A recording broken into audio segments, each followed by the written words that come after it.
ఇచ్చారు. మిగతా మిగతా ఏమంటారంటే మొత్తం బీజిఎం కూడా అసలు చాలా బాగుంది. ప్లస్ మన తేజ గారి యాక్టింగ్ కూడా చాలా రియలిస్టిక్ ఉంది.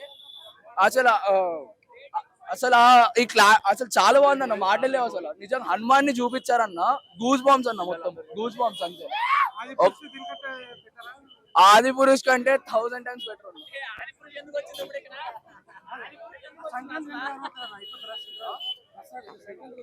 సంక్రాంతి విన్నర్ ఎవరని చెప్పలేమన్నా, ఎందుకంటే గుంటూరు కారం ఉంది, మహేష్ బాబు, జై బాబు.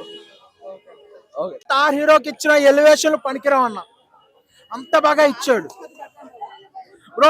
ఆది పురుష్ కంటే బెటర్ బ్రో. నువ్వు ఒకటి నువ్వు దీని గురించి చెప్తావు, మళ్ళీ ఆది పురుష్ తీస్తావు బ్రో. అదే అప్పుడే పనికిరాలా, దీంతో కంపేర్ అసలు పనికిరాదు చెప్తున్నా కదా.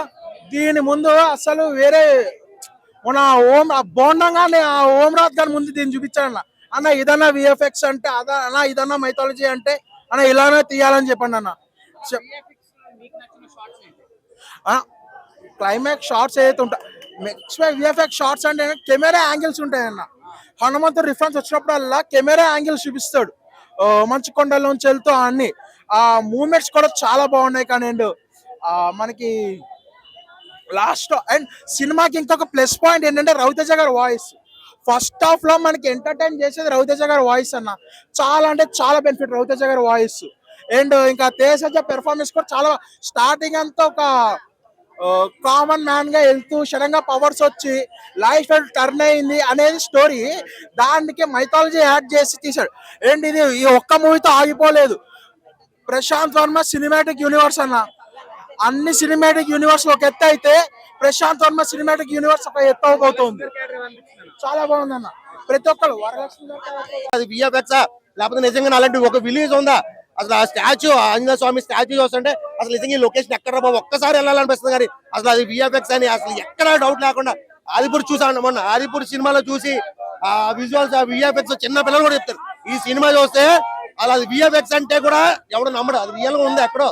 ఆ రేంజ్ ఉన్నది అన్న, నిజంగా సూపర్ అంటే సూపర్. లాస్ట్ క్లైమాక్స్ లో సెకండ్ పార్ట్ కి ఎంట్రీ ఉంది.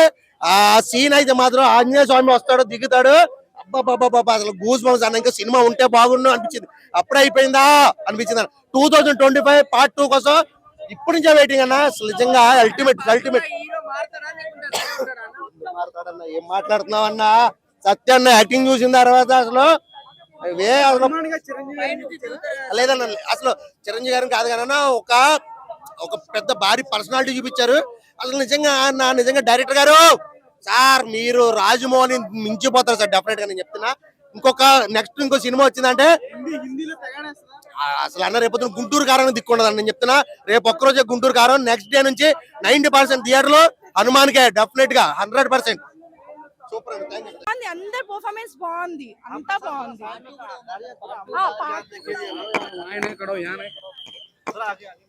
అంటే ఇది చూస్తే మీకు అసలు మిస్ అవ్వాలని ఆలోచన కూడా రాదు, చూసేస్తారు మీరే.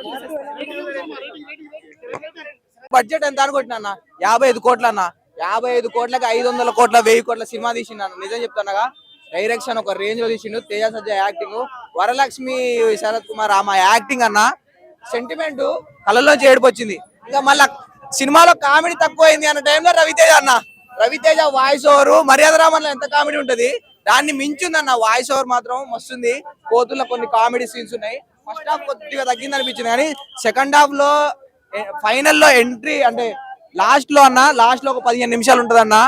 కాంతారా సినిమా కూడా బతికిరాదు, అంత కాన్సెప్ట్ ఉందన్న. బాగుందన్న, మూవీ బాగుంది అన్న. అది చెప్పొద్దన్న, సినిమా 500 పెట్టి టికెట్ తీసుకున్నా, ఎట కుదిరిద్దన్న అట చెప్పరు.